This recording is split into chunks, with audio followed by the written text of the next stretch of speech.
Выезд полководца. Фреска из пещеры 156 в Мага. Это Чжан Ича, китайский полководец, который в поздний период династии Тан отвоевал Хэсэй. А это войско – легендарная армия верных – Гуйцзунь. После восстания Ан-Лушаня мощь империи Тан ослабла. Уйгурский каганат стал гегемоном в Центральной Азии, а Дуньхуан попал в Тибет. В Магара есть тому свидетельство.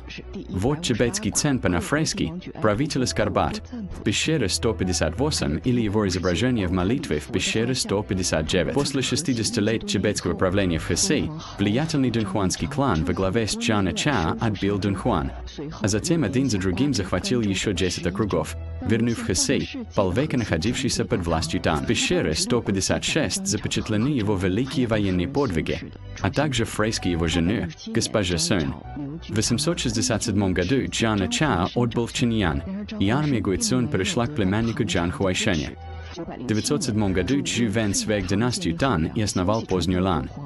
Тогда Чинфэн, внук Чжан Ича, отделился и основал государство Цзиньшан. В 911 году уйгурский каганат Ганчжоу вновь атаковал и покорил царство Цзиньшан.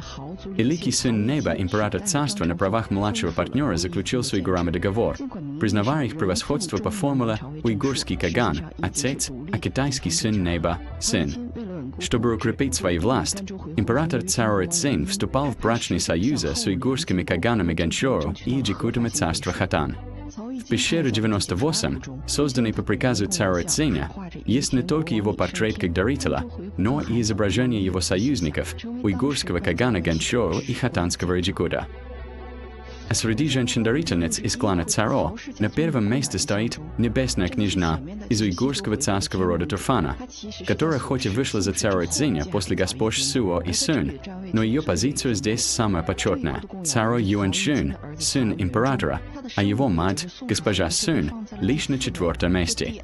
На 2-м месте – сестра, жена уйгурского кагана Гуанчжоу, на 3-м – сестренка, жена уйгурского джикута Хатана.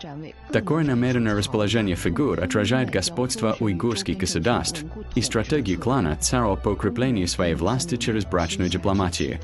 В 1036 году Дуньхуан захватила Тангута. Ганчжоуский уйгурский каганат вошел в Тангутскую империю Сиса. Через 200 лет ее разрушит монголы Чингисхана.